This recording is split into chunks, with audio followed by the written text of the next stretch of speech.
Today's episode of Real Talk Christian Podcast is sponsored by the Christian Standard Bible. The goal of the CSB is to be faithful to the original languages without sacrificing clarity, all while maintaining both accuracy and readability. With the beautiful designs and multiple study Bible options, everyone from adults to teens and even children can find a CSB Bible that they enjoy. Learn more at csbible.com. Again, that's csbible.com.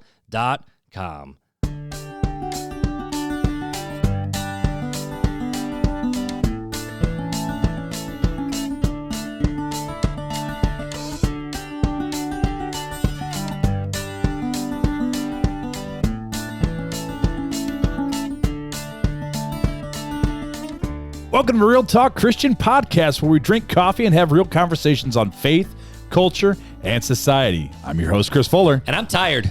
And this is Tired. I'm tired.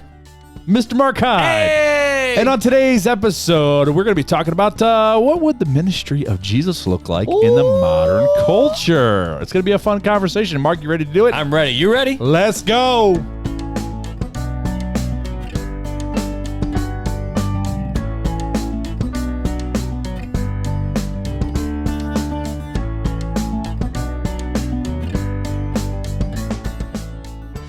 Sleepy time again. I was trying to throw you off a little bit, and you just rolled my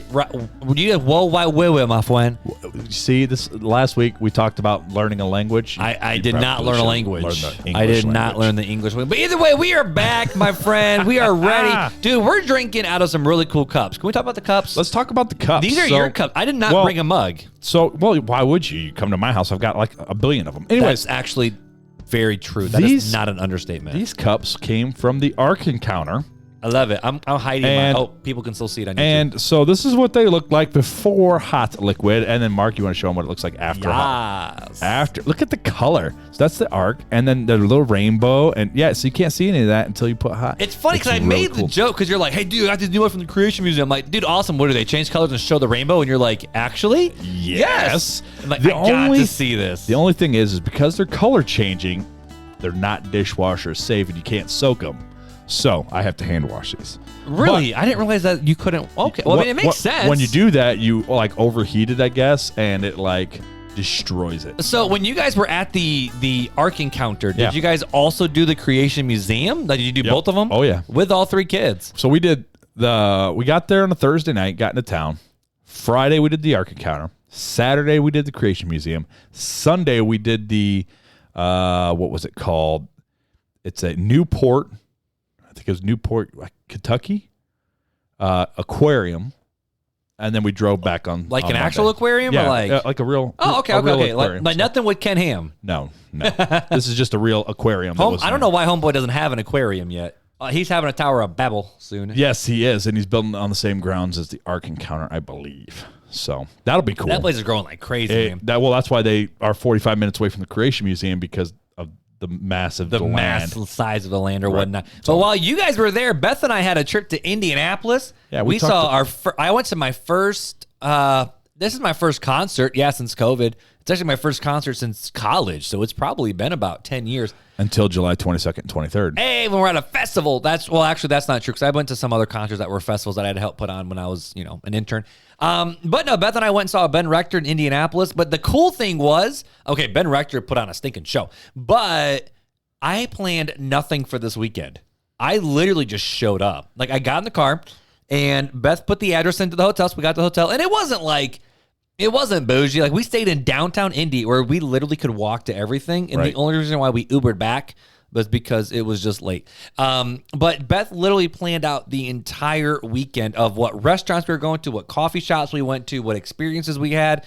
And like I was so impressed because she nailed it. Because on the way down to Indianapolis, I made another reference to like, man, I really want to go to Quills. I want to order some Quills coffee. It's from Kentucky. They brew it down in Louisville.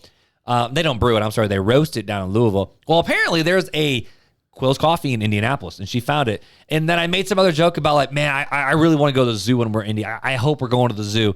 And her old friend who, fun fact, she graduated high school with. Sure. I'm in her high school yearbook for Tabernacle Christian. in the picture that I'm in her yearbook in is with Andrew, and Andrew was the one who got us free tickets to the zoo because of wherever he works. So the dude that I'm in the picture with from 12 years ago when Beth's yearbook hooked us up with some tickets for the Indianapolis Zoo. So everything that I said, I hope we get to do this weekend, we did it. That's cool. And so we went to the Indianapolis Zoo without the kids, and it was glorious. Wow. It was. We saw the dolphin show. We petted some sharks. We petted a stingray. We went and saw the red pandas. I don't think We went and fed giraffes. We saw the elephants. It was a good old time, man, with no kids. I'm not a person that would go to the zoo without my kids. But see, here's the deal. The zoo's my happy place. Most people don't. It used to, back it up. Mom always took us to zoos. Always took us to zoos as kids. And I was just like, oh, it's what we do as kids. But then when Elliot became a kid and I had all this free time with him, I literally took him to the zoo once, if not twice per week, every single week during zoo season here in South Bend, because I learned I love to just walk. And if I'm going to walk, I not want to walk on a beach. I want to walk with some animals. And I want to hear the animals. Hearing the lion roar is like my favorite thing at Potawatomi Zoo. It is so stinking cool. See, I'd rather and seeing the do okapi, like the river walk and walk along the river. I did that a lot too. Don't get me wrong. I did that a a lot too because I knew all the coffee shops along the way. Well, yeah. But it was just a good time. So while you guys were at the Creation Museum and Ark Encounter, Beth and I were chilling with no kids in Indianapolis, going to and doing kid things like the zoo. You guys realize how blessed you are, right? Because not everybody can just take weekends away from with no kids. With 7 kids, yeah. Well, I got 3 kids and I can't do that. No, my mom is. You realize saint. it, right? My mom is a saint. Just remember, Mother's Day and birthdays, you better take care of her. Well, we are. We definitely are. But no, man, we had a great time. We had a great time away. But dude, I just want to say these mugs are stupid cool. Yeah, they're pretty awesome. These mugs are stupid cool. Well, dude, so for the fun, get to know Mark and Fuller game, what are we doing tonight? We're gonna do the Would You Rather. Are we doing it again? Yeah, just like we did last week. Okay. Why not? We haven't done them in a while, so I figured out 2 weeks ago. I saw a party queue in the notes, so I'm like, we're going to do a party queue Well, for I was this going episode. to, and I was like, I kind of like the Would You Rather. So let's go ahead and dive into a couple of those. It's an ad. So I should have clicked on it sooner, but I didn't want to see the next questions. The amount of times we've used this thing, I'm so shocked you just haven't paid for it. Oh, wait. It popped up. Top right corner. Top right corner. Wait, there it is. Another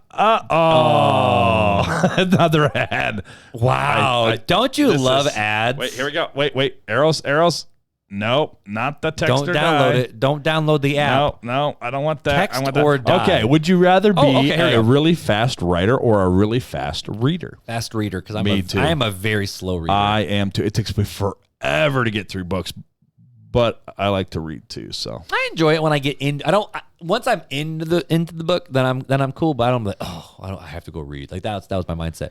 Here's the real question: when you read a page, do you ever have to go back and reread it? Of course, 2 or 3 more times. Because my brain starts thinking of other things, and I lose track. But my eyes are still following the lines for some reason. Yep. I get to the bottom of the page, I'm like, I don't even remember what the heck I just read. And now you know why we rabbit trail all the time here on the podcast. So what did the people say? So 51% said fast writer, 49% said fast reader. So pretty close to half.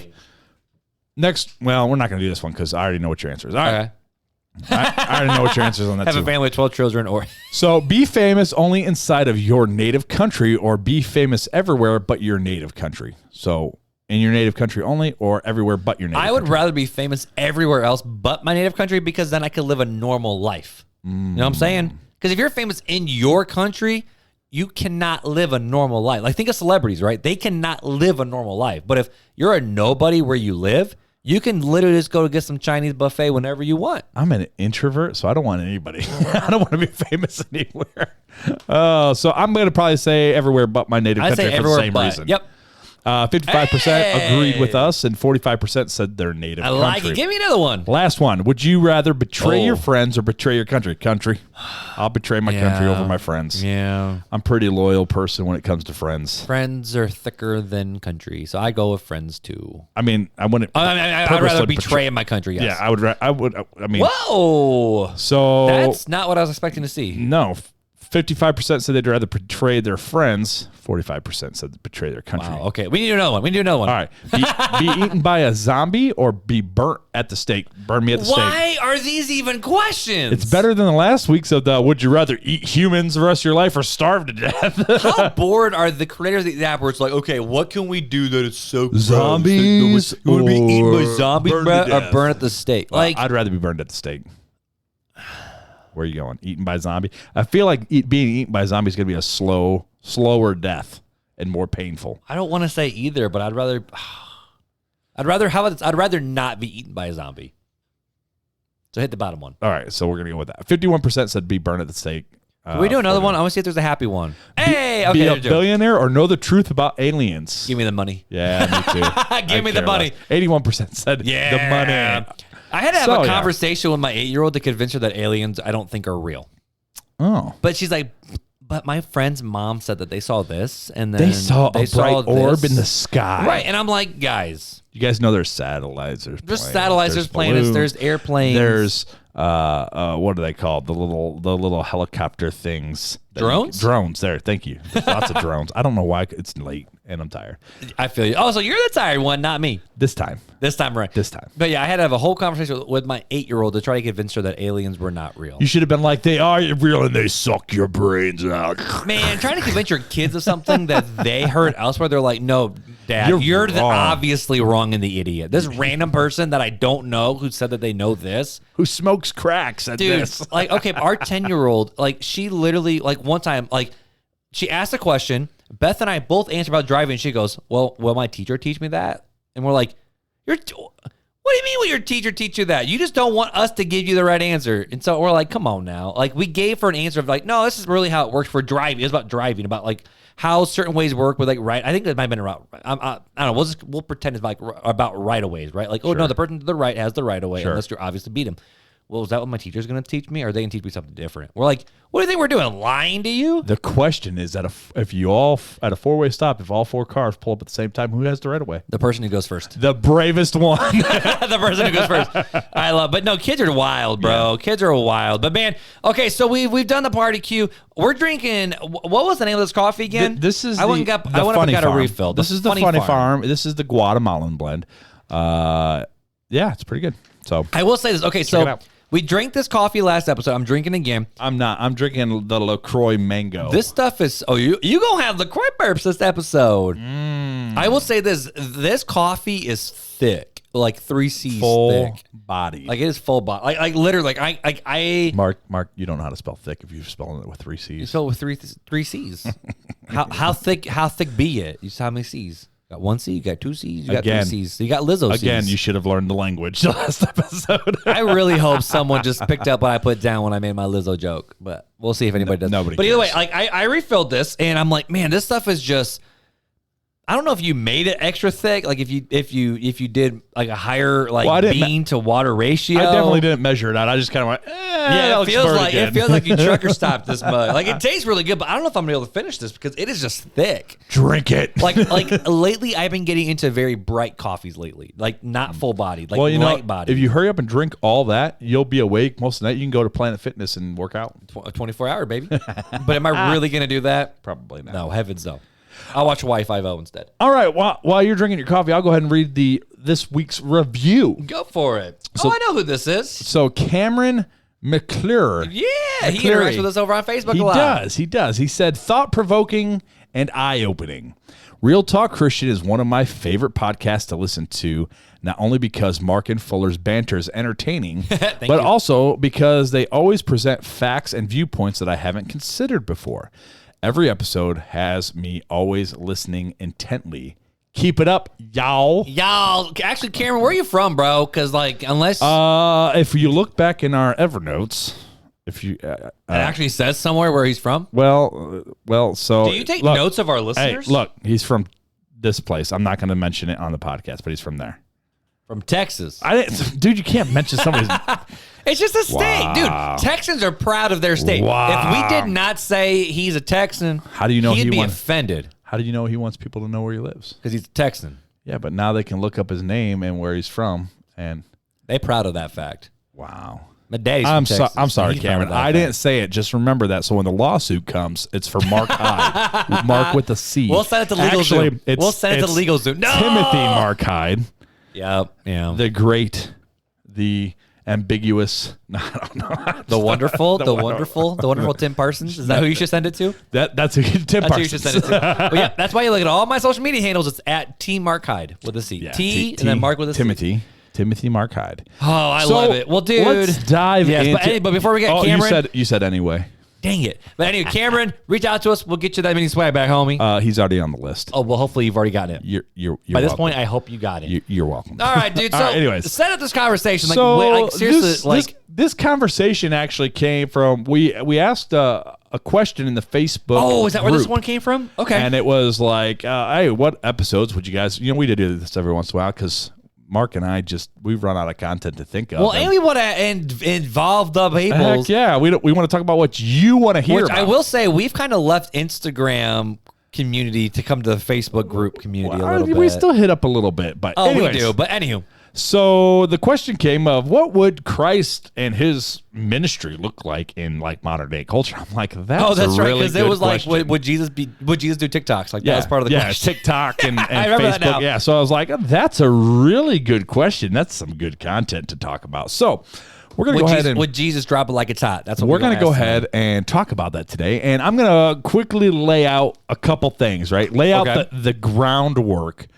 And then from there, it'll be a conversation. We can build it from there. Okay, so let's do it. So the first question I would ask is, what were the attributes of Jesus 2,000 years ago, right? Because you can't know until you understand who Jesus is and his attributes. How could you know what he'd be like in his ministry in this culture today? Oh, that's fair. That's fair. So his attributes, and these are only some of the ones I thought of off the top of my head. These are not all of his attributes. So don't be like, well, you forgot this one, or what about this one? This is just a snapshot.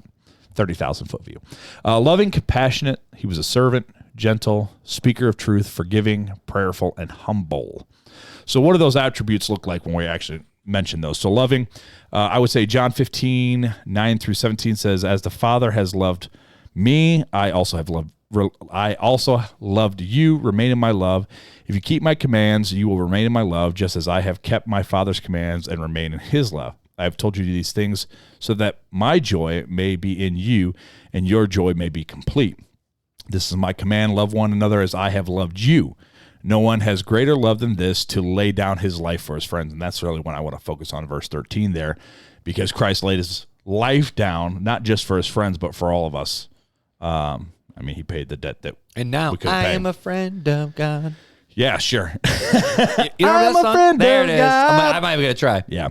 So you are my friends if you do what I command you. I do not call you servants anymore, because a servant doesn't know what his master is doing. I have called you friends because I have made known to you everything I have heard from my Father.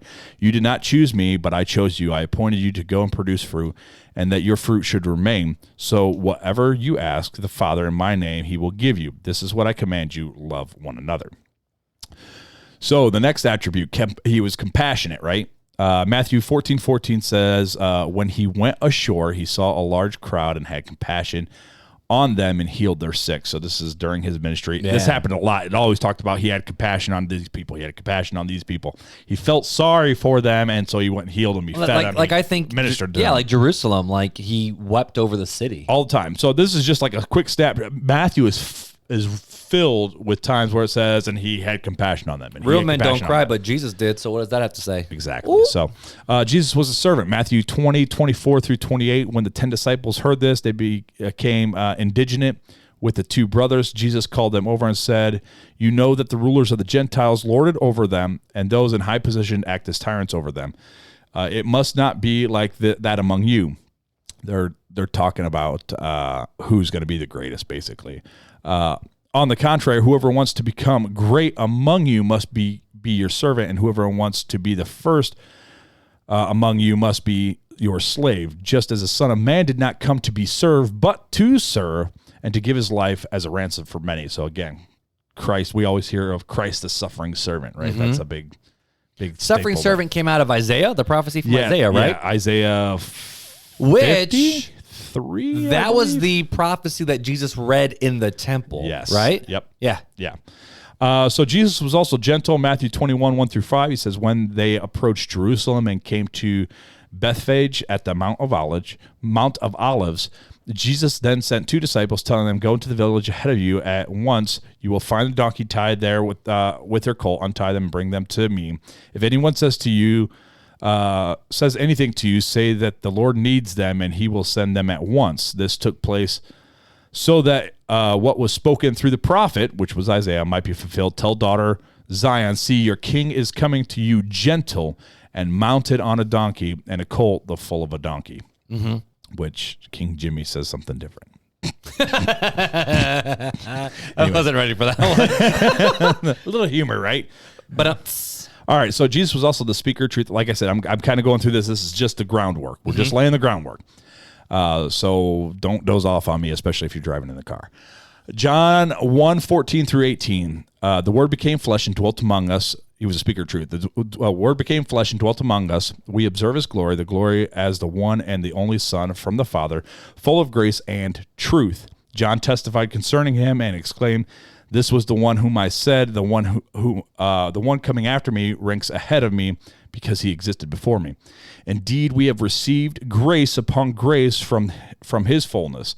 For the law was given through Moses, grace and truth came through Jesus Christ. No one has ever seen God, the one and only Son, no one has ever seen God, the one and only Son, who is himself God and is at the Father's side. He has revealed him." Man, tongue twisted.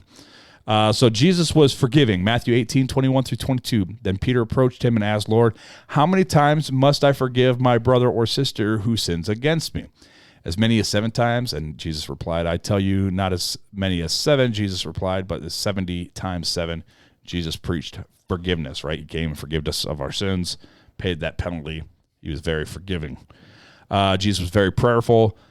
The Gospels even going back to forgiving, you see Jesus with the woman who was caught in adultery. Oh, you yeah. see Jesus with the lowly, the outcast, the leopard, Right. the person struck with leprosy. Like, you see those people, like Jesus went to them. Sure. To forgive their sins. The man Right. who was and blind from birth, lame. Right. Well, the lame guy who Forgive your sins. And, yeah. Right. Okay, I could heal you, but I could forgive you of your sins. Go and sin no more. That's what exactly sent the Pharisees in an uproar. Yeah. Jesus was also prayerful throughout the Gospels. We see Jesus praying all the time. He would go and seclude himself. He'd, when they were crossing the Sea of Galilee, what was it? Twice it was recorded. They were on the sea crossing over, and Jesus went before and was praying. And he walked out on the water. I mean, there's tons of instances where Christ was praying, went off to pray. Yeah, it went off to pray. Yeah. He went off to pray. He taught the disciples how to pray. But this one, as Luke 5:15 and 16 says, but the news about him spread even more. This is one of those times where he's going to go off to pray. And large crowds would come together to hear him and be healed of their sickness. And he often withdrew to the deserted places and prayed. Often. That's where he often did that. And then Christ was humble. Matthew 18:4. Therefore, whoever humbles himself like this child, this one is the greatest in the kingdom of heaven. So obviously, Christ preaching this, he is. Yeah, probably in doing Philippians this. 2 is even talking about that. Have the same mind as Christ Jesus, who humbled himself, took on the form of a man. Right. Yep. So yeah. So that's the groundwork, right? So those are some of the attributes, and we can constantly go back and look at those attributes. And like I said, they're not all the attributes, just a quick snapshot of some of the attributes. But let's use those as our baseline. Yeah, right? because That's if we're our asking the baseline. question of what would Jesus do in today's culture, and what would it look like for Jesus to live in today's culture, if God is the same yesterday, today, and forever, and that's what made Jesus who Jesus was Right. at his core back in the day, that would be his core today. Well, based off his teaching, that's who he was, right? Yeah, so, exactly. So that's the baseline of what we can now move forward in the actual conversation. What would his attributes look like in today's culture? Like, what would it? I mean, obviously, I think it'd be the same. I mean, you see Jesus having a lot of compassion. Right. You see Jesus having a lot of sympathy. You see Jesus showing a lot of love and grace, but then you also see Jesus going ham on the people who need to go ham. Sure. Now, I think the one thing that's a little different that we need to understand is Jesus stepped into a culture that was like the Israeli culture, which all followed Yahweh, but then there was preventative measures to keep people who are on the outside, and those on the inside. And so part of me wonders, okay, back in that culture, it was Israel. They were trying to follow Yahweh. So Jesus went to the people who were considered unclean to appear before the temple to worship God. And rather than having to go to the temple, Jesus said, I'm just going to go to you. But so I don't know if that completely correlates into today's culture, though. So don't we kind of do that today in some aspects? I think Christianity as a whole. As a whole, I would say, yeah, there are roadblocks that we put in people's like because the cross is supposed to be foolishness to the Greek and a stumbling block to the Jew, but it's supposed to be the cross that's a stumbling block. So they went to the synagogue, right? You had to find God in the synagogue, and Christ like, no, I'm going to come to you. Yeah. Don't we do that? Well, you got to come find Christ in the church. I do struggle with that. Like when You know I hear what I mean? like when I hear pastors talking about like, oh, a good like Invite a friend. how to Invite follow a friend. Jesus, just come to church. It's Yeah. like, well, the church is supposed to be the gathering of the saints to go out and do the work of the ministry Well, it's the gathering of the saints for what? for the growing edification. Of the Growing believer. edification, right? That's why we gather as a And then church. we go, we reach out. But it doesn't say, oh, bring all your lost friends to the church, because that's not what the church is for. We've had this conversation. Right. So I think that we kind of paint ourselves in the same corner somewhat, right? But then I also think of like a fundy, right? Sorry, you're not wearing a suit and tie. We had this conversation too. You're not wearing a suit and tie. You don't belong. You can't here. walk into this building. Yeah. So, But you got to dress your best for Jesus. which is something you had to dress a certain way. You had to wear a certain thing to go to the temple, right? To meet God, and you had to have, and we do this still, right? How many times have we talked about? Well, I want the pastor to pray for me, but are you praying for yourself? Like you have Right. a direct relation. So there's. I'm not saying all Christianity, right? I'm just saying there's correlations that I could still see some of that culture, even in today's culture. And sometimes I think we get a little. I'm trying to say this the correct way. I think a lot of times we've put the American dream for comfort and for freedom and for we just want to worship in freedom and you stay over there and we do what we want to do rather than us going and impacting culture. And the terms of like when you see Jesus, what did Jesus do in the culture? He went to the lowly, he went to the sick, he went to the lost, he went to those that were trying to find their way to Yahweh, but were being prevented in doing such. And a lot of times I think people go a little too far and say, oh, well, Jesus goes after these people. Well, it's like, okay, did Jesus go after those people or did he go after people that were trying to already get to Yahweh? And see, I were think prevented from doing it. that Christ went out and proclaimed the kingdom. Right. Right. That the kingdom of God is here. That he proclaimed the kingdom wherever he went. It wasn't specific people. Yes, he knew, obviously he's God, right? So he knew he was going to meet specific people more than likely. Right, 100%. And so, Well, yeah, you think of the blind man who sinned, him or his parents. Jesus but- said none, but just so that the Son of Man be But what was glorified. his command to the disciples? To go out and to proclaim to all nations, right? Not to certain select Yeah, people. preach the not, gospel to all Not creatures. to find certain groups or certain. And I think that we also have that problem too, where we're like, oh, I need to go and I'm only going to preach and protest at the abortion clinic, or I'm only going to preach and protest at the gay pride parade, or I'm only going to, rather than, no, we should be preaching and proclaiming the kingdom throughout our daily lives. And every person we meet, we may not always say it, but our lives should show it, right? That ambassador, right? We don't just pick and choose the groups that we do that to. We live that. We live that ambassadorship. And I get that, one of the questions, we could be thinking of is like, okay, well, if Jesus showed up now in the modern culture, would the church even recognize him? We asked that question with the Pharisees, Right. And because we look at the Pharisees and they're like, oh, this guy comes, he shows up, he's doing miracles, he's doing all this messianic stuff, and he's proclaiming all the things, and the Pharisees trying to shove him down and keep him quiet and all these different things. But a lot of times, I feel like sometimes we throw the Pharisees under the bus too fast. But we'd never be like them Pharisees. And we are exactly like that. Because let's think about it though. Let's say we're living our religion, right? Sure, And yeah. then all of a sudden, Joe Schmo shows up and he goes, think of like Mormonism, right? And all of a sudden, it's like, no, I have this message from God, X, Y, and Z, all these different things, and people start following him, and we're like, no, this is the truth. This is the truth. We're trying to pull people back into our faith and our religion. Right. I think that there's a level of and this is where I want to make sure I try to stay humble, is would I be like the Pharisee, or would I be like the person who's just trying to seek after God, and this is the Messiah that's finally showed up? The problem was, right, so we got to look at the Pharisees, Okay. right, and what was actually going on. They knew who he was based upon scripture and prophecy. Right. They knew Jesus was the Christ, But they try to shove it down. and they tried to dispel it because it took away from their power, right? So they weren't just truly seeking out truth. They wanted to maintain power. And that's where, okay, now they fell for that reason. So I think if somebody's just humbly seeking, right, you have to be aware of false prophets, false messiahs. We're warned of these things. This is why we should say in a tight-knit group of faithful followers and always rely upon Scripture for truth rather than just the good sayings of a soothsayer. But this is where I think that difference is, right? So I've been led astray, right? I've believed stuff that, somebody taught me that wasn't actually scriptural, right? And now, thank God, God showed me that was wrong, and I've repented of that. And I'm not saying I have everything right now, but there's still a seeking towards God, and I wouldn't put myself in the same boat as the Pharisee. Now, yes, you could easily, right? This is where Galatians 6 comes in, where it talks about when you're dealing with a brother, right? Do it in gentleness and love, that you may not fall into the same temptation yourself.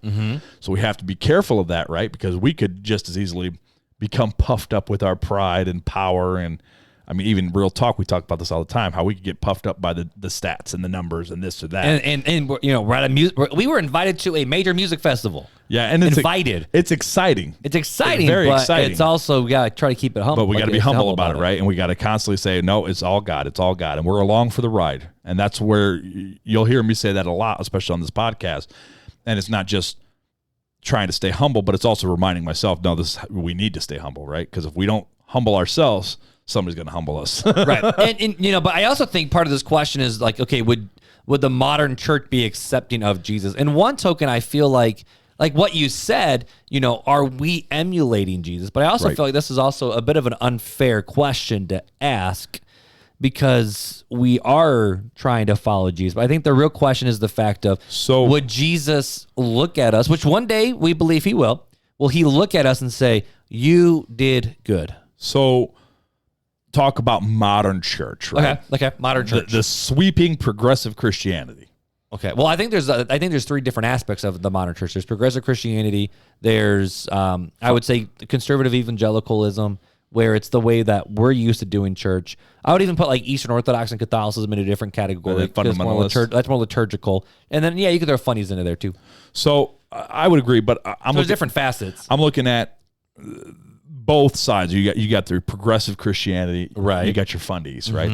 There's two sides to this big massive quarrel, right? And this there's question, there's right? the love and acceptance side, and then there's the wrath and holiness side. Would a fundamentalist accept a John the Baptist, a Jesus who slept outside, who didn't wear their Sunday best? Would a fundy accept them, right? This is, a real impactful song. Todd Agnew had a song called My Jesus back probably 10, 15 years ago. Man, I haven't heard Todd Agnew in a while. Yeah, so it was as, would my Jesus be accepted at my church? Was blood and dirt on his feet stain the carpets, And it was true. It was speaking out against the fundamentalist side of things of we care more about the building, we care more about the dress, we care about how you present yourself in that fundamentalist spot.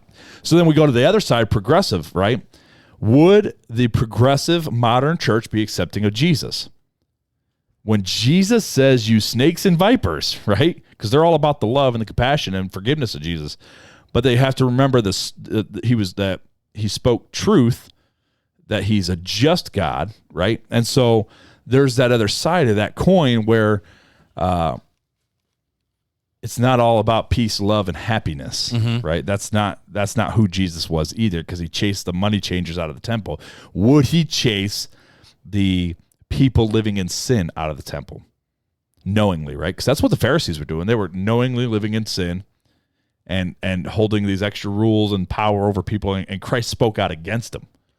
Right? But would Christ speak out against these pastors that are leading these people saying, you're okay? Well, think of Jesus. Like, you would travel over land and sea to make a convert, but then you made them, what does that verse say? You travel land and sea to make one convert, but you make them more fit for hell than you? Was that the verse? We talked about that a little bit ago. I remember what that was. Yeah, I don't remember. But so, but that's my thing, like, it's hard to say, I would consider us compared to, if you're putting us in three categories, right? I'm going to call it. Before I forget, the verse was Matthew 23:15, where it says, "Woe to you, teachers of the law and the Pharisees, you hypocrites! You travel over land and sea to win a single convert, but when you have succeeded, you make them twice as much a child of hell as you are." Yeah. So, Ouch. if we're sticking to three categories of Christians, right? Your fundy, your evangelical Christian, and I'll call the evangelical moderate, right? Okay, yeah. So we'll go fundy, moderate, progressive. Okay. So, moderate kind of sways. It can sway back and forth. We could be a little bit more progressive. We could be a little bit more fundy, depending on your upbringing and stuff like that. I would say, you and I are pretty middle. You maybe tend to lean maybe a little bit more progressive, and I lean a little bit more fundy. No, I'd agree with that. Yeah. And not that we're like way over on those sides, but we're pretty much middle, but we're kind of like this. No, right? I'd agree. And so, I think that's healthy, and I think that's why that's where the conversations come up. Right. We're not trying to be a silo. Right, exactly.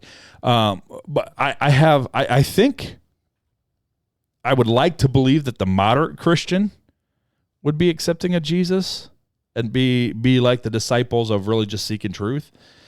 But I worry about some of the progressive Christians and the fundamentalist Christians. Would they? That's a good question. I think that it's a very fair question if we really self-examine motives. And when it comes down to the motive of yourself, right? I don't want to put people in categories as much as we have, but we have. Right. But if we don't self-examine ourselves, and what are our motives for wanting to follow Christ? Well, I think we could go one of two ways, right? If it's selfish motive and I just want to check off the boxes like we talk about, then no, I don't think we'd be accepting of the real Jesus. Right. And even with that, on the progressive side, yes, I do think that we need to be kind and love our neighbor, even if they are our enemy. Yes. And even if someone they live a completely different lifestyle than we think is what's true, we still do need to love and respect them because they are made in God's image. Yes. But we also see Jesus calling out sin for what it was. Right.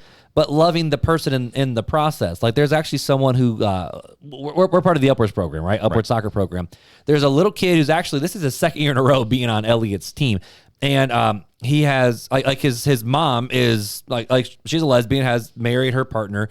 And we're trying to love the snot out of this family. Sure. And she grew up in a Christian household. Her dad's a pastor. And I would say in a church that we would both, like a type of church that we would attend in a different area. And she grew up following Jesus and knows the truth. Now, she believes that, being gay is scripturally and biblically okay.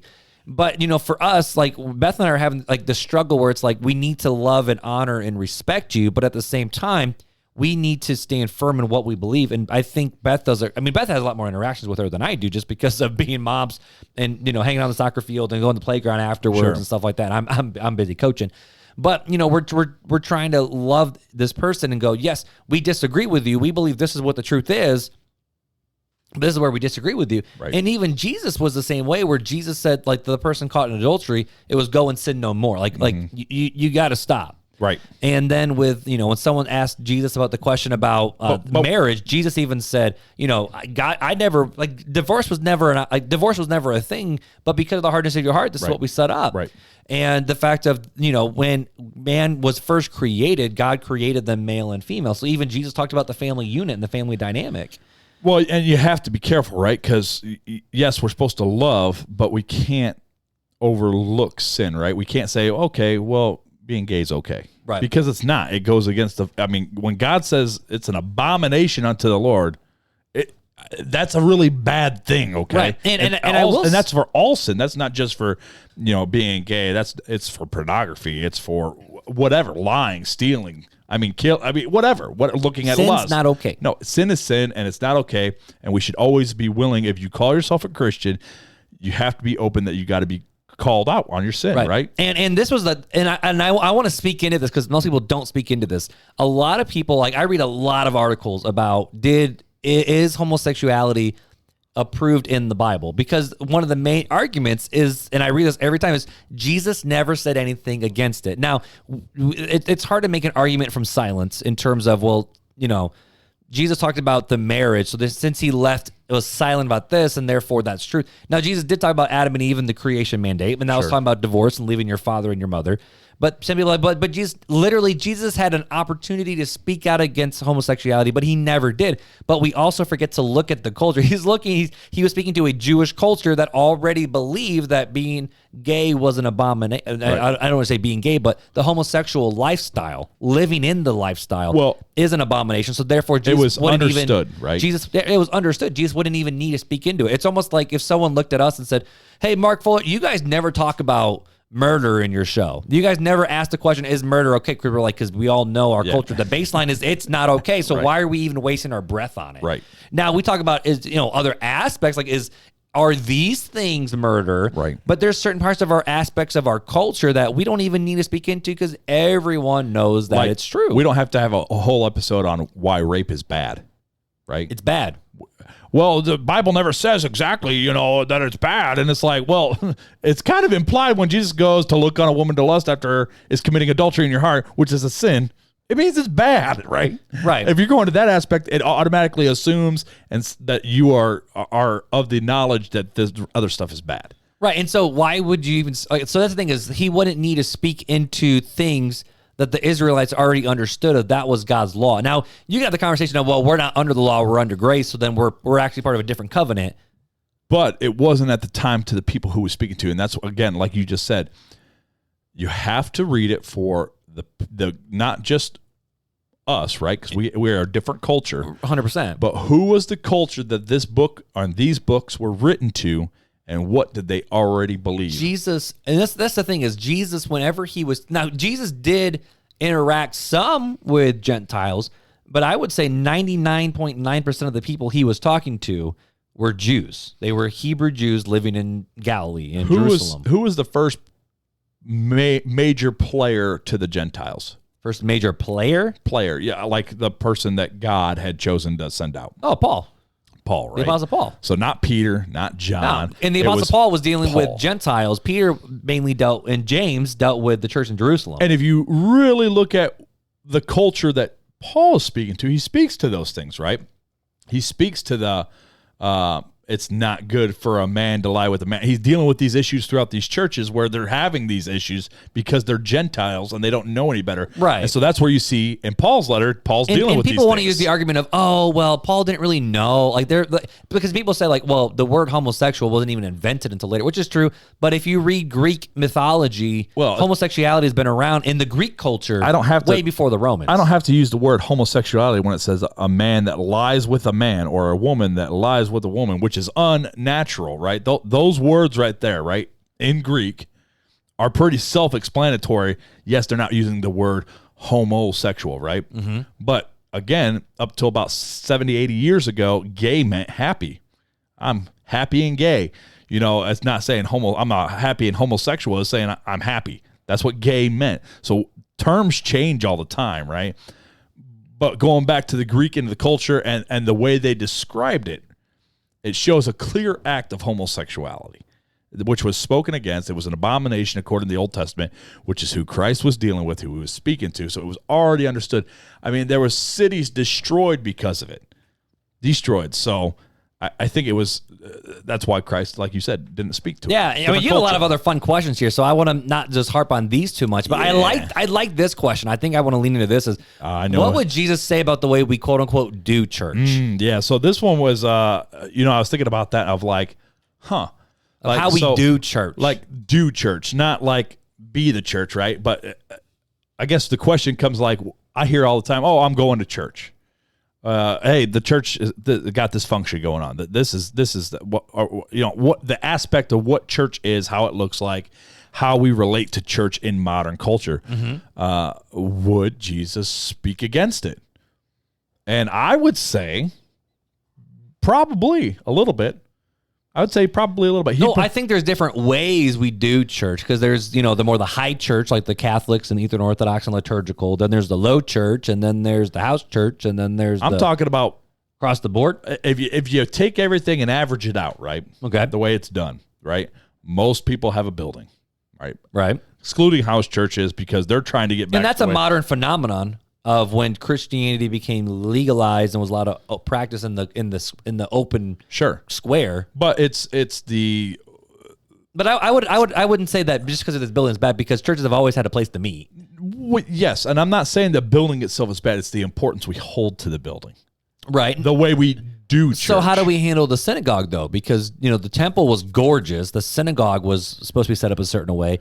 And I know, the more I've talked with Catholics, they say, well, if you look at the Catholic service, it actually matches the Jewish service. Where's the synagogue at today after Christ? Where's the temple? Oh, the curtain's been torn. Where's the temple? No more. Yeah, bye-bye. Not one stone left upon another. So I think that would be a bad thing. Well, look at the temple. Look at that. Yeah, well, God doesn't dwell there anymore. Right, because the veil's been torn. The temple has been destroyed, right? And yet the church still moves on. So the importance of the building is there's no reason for it. The reason why the temple was so important, the things that were laid out in the temple, was because that was a certain way that God had set Israel apart. Mm-hmm. But that curtain, that veil has been torn. It's not that way anymore, right? And now the Bible says we can go boldly before God. We don't need to have a priest go on behalf of us. We don't, because Jesus is our great high priest. Sure. We don't need to have, these sacrifices, because Jesus was the sacrifice. Right. Yeah. He fulfilled all this. So when I said, how do we do church? The one thing that I feel like the church doesn't do that great of a job, and this is just me being honest, especially as a paid church staff member, we like to pay the professionals to do the things. So that way the congregants are the parishioners, and they kind of just sit and are ministered to. Now, I was reading about the way the church was set up the way that it was, and the reason was because not everyone was literate, and it was a culture where everyone had to work together to do stuff to make just society work. Sure. And we're a lazy culture. But let's look at the culture today. Okay. Right? We're talking about, would Jesus speak against the way we do church in this day and age, in this culture, based upon his attributes, right? Going back to the attributes of loving, compassionate, serving, gentle.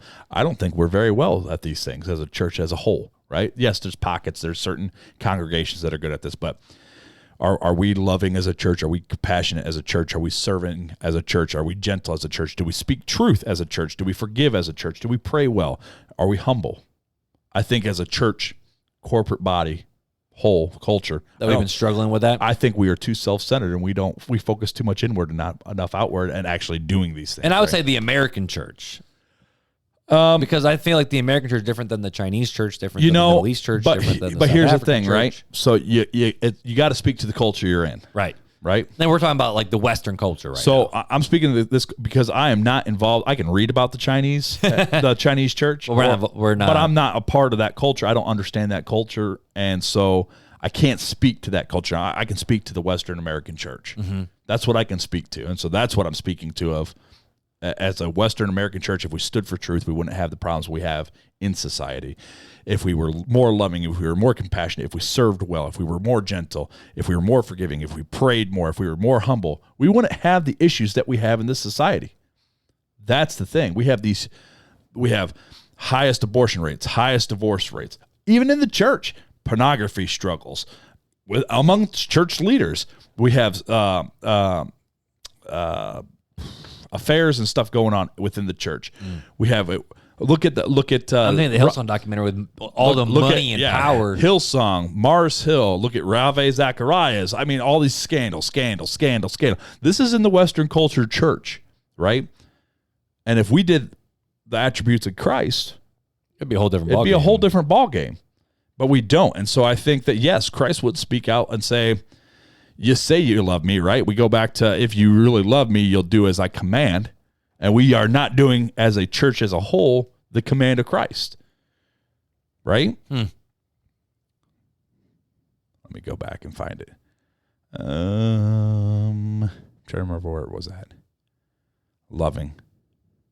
If you love me, you'll keep my commandments, and it goes through. So that was John 15, 9 through 17. And I won't read it because it was a long passage. But I guess that's where I stand on it. And I get a lot of it's my opinion, but based upon what I see, right?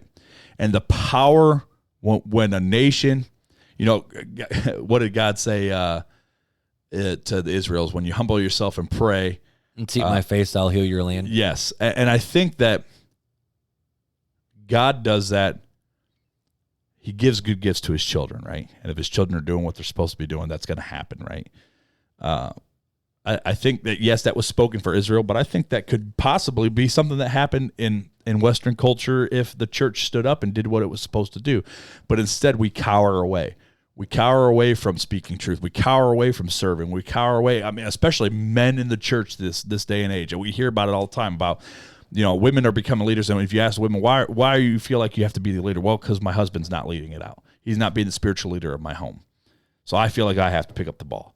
That's what's being told in the church. That's what church women are saying about church men. That's not even what the world's saying about us. But if you look at the world, right? So we got the gay and lesbian march going on. You got church people sitting outside saying, you're going to hell, burn, burn, burn. Like, these are the signs that they're holding up, right? So they're speaking truth, and they're speaking truth in love, right? So yes, if they don't repent of their sin, we know what's going to happen, eternal damnation. But do you constantly just sit there and use that as a slam on them? No, that's not gentleness and love. No, people won't listen to that. Right. So I don't think as a church as a whole. Now, again, it's a blanket statement, right? The church, the way we do church, Western American Christianity, the way we do church, I don't think we do it correctly as a whole.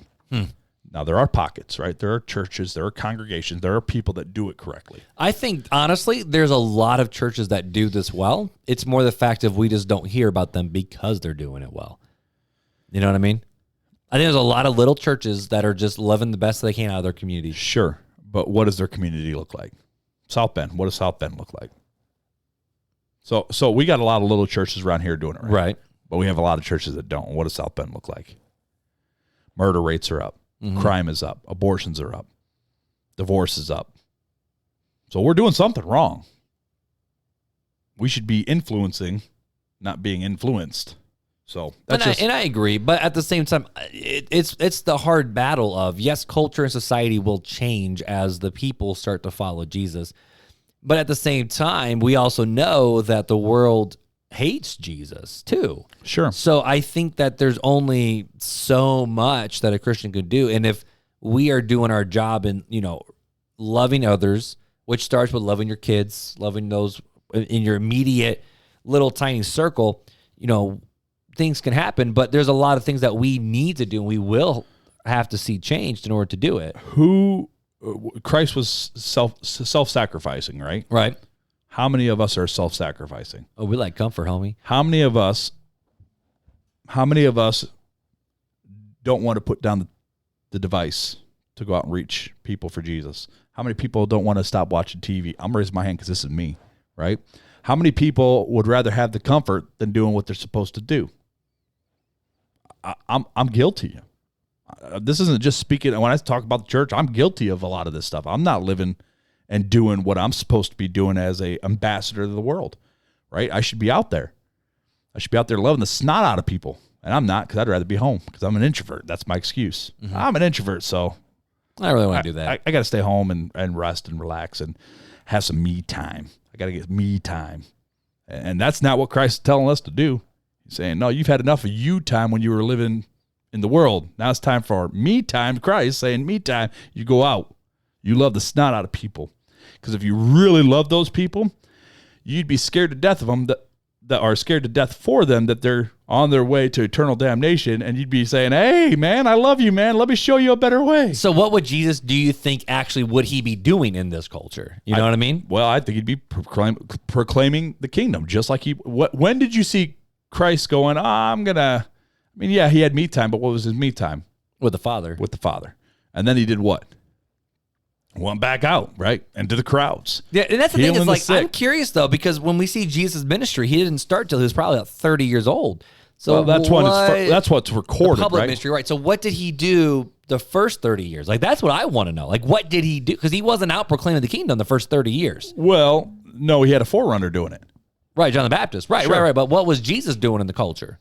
Don't know. It wasn't. You know what I mean? It's one of those things you can't. You could speculate, but should you speculate? Because we don't really know. It wasn't recorded. I mean, he could have been doing it, but we don't know. It wasn't recorded. I don't know. I can't answer that. All I can do is based upon what was recorded and what was. I mean, because what did the apostles do? I mean, it doesn't give us everything that Andrew did, right? It doesn't give us everything that Matthew did. Well, no, because that's not the point of the Bible. Right. So, but we have what we have, and we have to look at what we have and what were they doing, right? They weren't sitting on their hands. They were going out proclaiming the kingdom. That's what they were doing. They were loving the snot out of people. They were trying to help them. That's what it was about. So, in my opinion, not to stay on this too much longer, but would Jesus speak against the way we do church? Yeah, I think American Christianity is a very self-centered, self-focused church, and I think he would speak against it.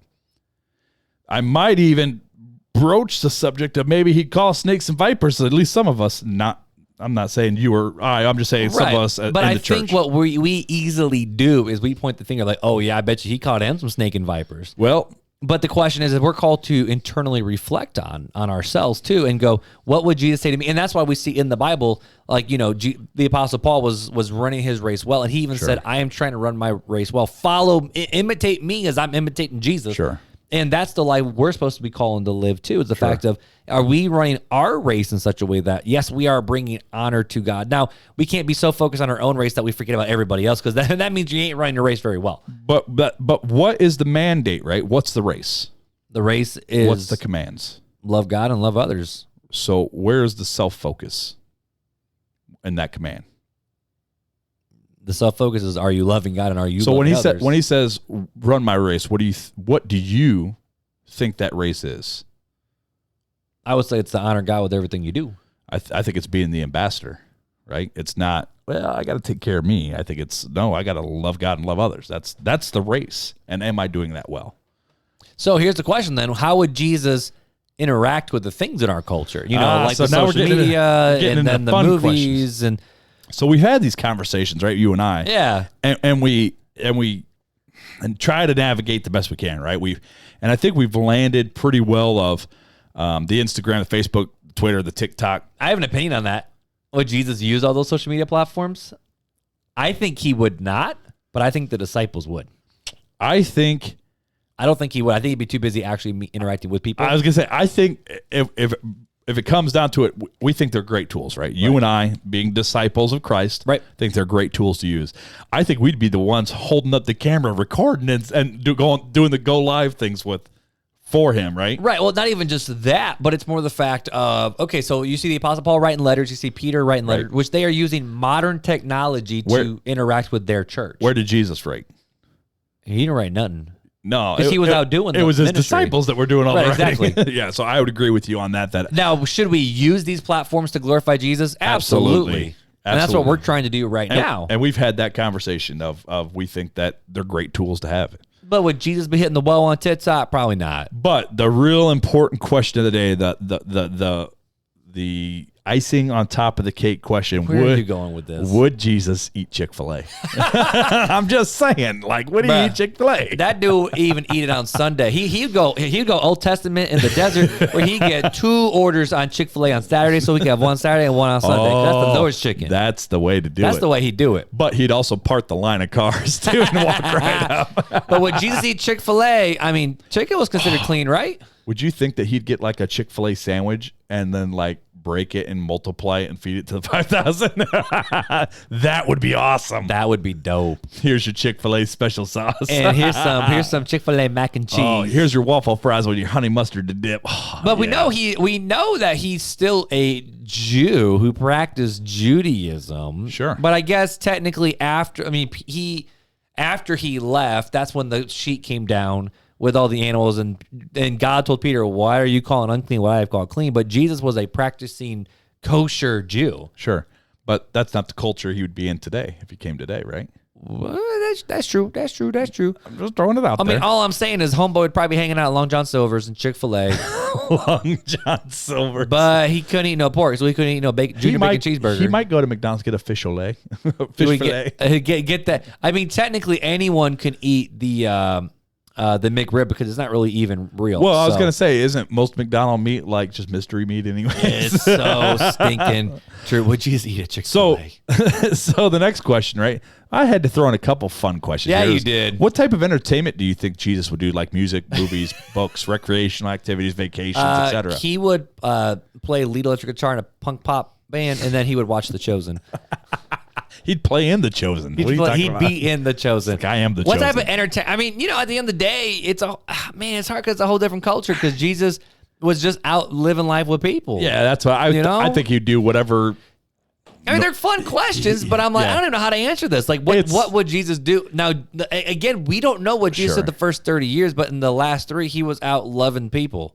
Well, yeah, and so he's probably meeting at the coffee house, having a cup of coffee with people is what I'm guessing. He'd be hanging. I like how The Chosen did a lot of the artistic liberties where Jesus was playing with his with the kids. He was hanging out with the disciples because we only have a snapshot. Most of what we have in the Gospels isn't Jesus's early life. It was like the weeks leading up to the crucifixion. Right, a lot of Passion Week. Yeah. So I mean, these are fun questions to have, but I mean, the real question, I guess, I'll ask this question to kind of land the rocket ship. Because we're not landing the plane. We're not landing the plane. Hey, Okay, Facebook group. We're landing the rocket ship today. How should all of this impact the way we as Christians live life today, right? After we've had this conversation of what would Jesus' ministry look like? Would he be happy with us? Would he not be? How should all this conversation impact how we live today? I like the way Andy Stanley put it. He said, if Jesus truly rose from the dead and we truly followed him, we would be doing exactly what he told us to do. And so if Jesus really did rise from the dead, which means that he really is God, that he really is who he said he was, therefore we probably should listen to what he tells us to do. We probably should do what he tells us to do. And what is that? It's to love God and it's to love our neighbor as ourselves. And to, and this is hard for me to say because I like my comfort. I don't like feeling, especially, it's funny, the older I get, the more I don't like feeling uncomfortable.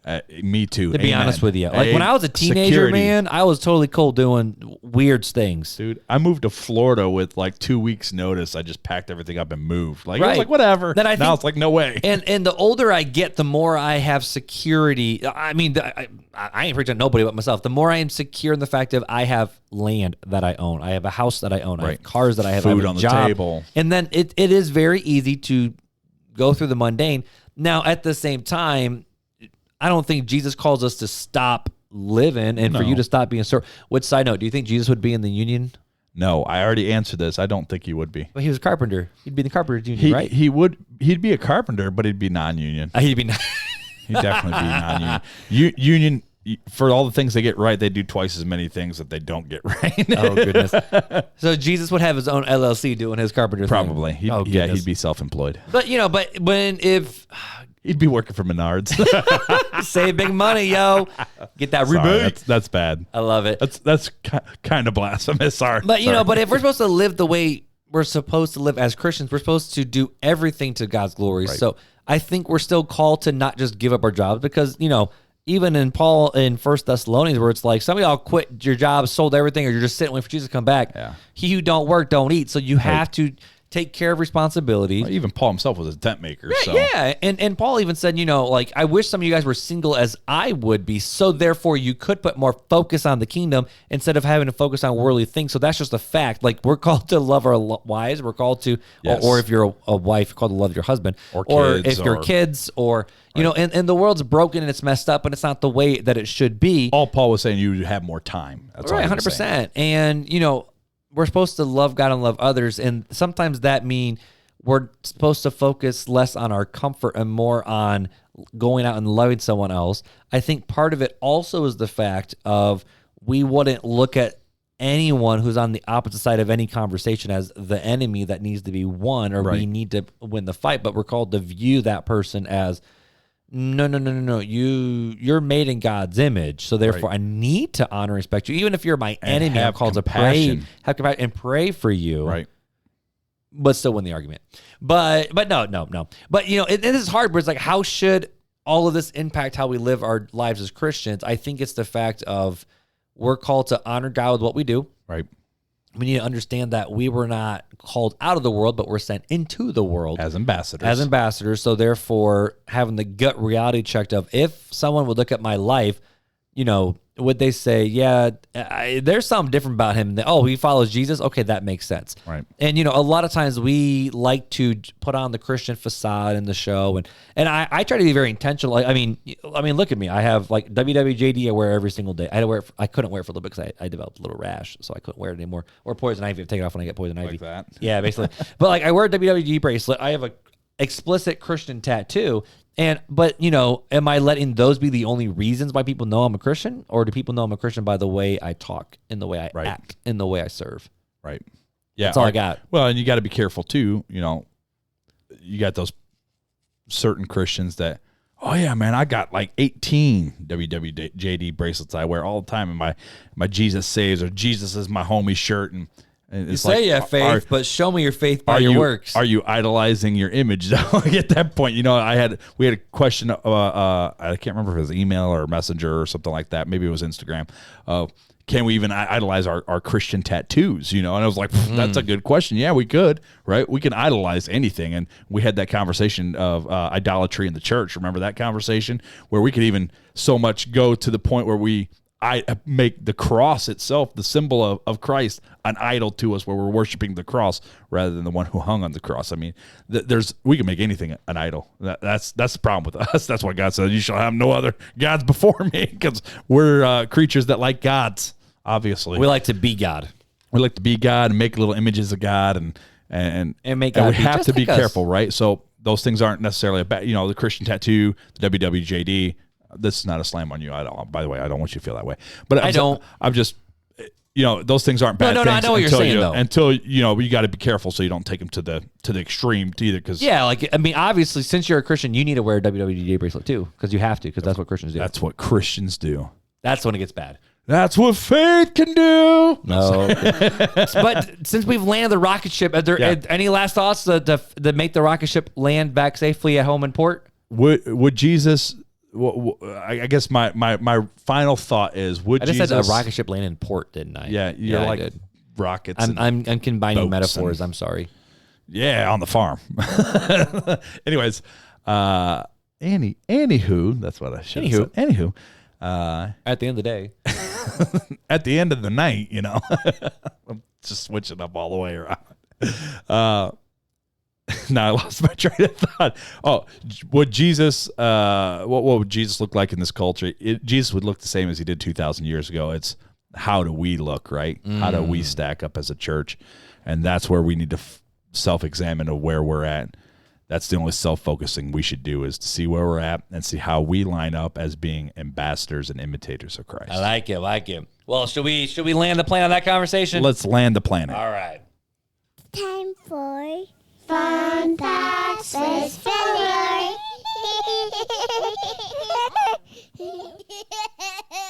Sometimes when we land these planes and end these conversations, it's a little bit of a bumpy landing. It's like to the end.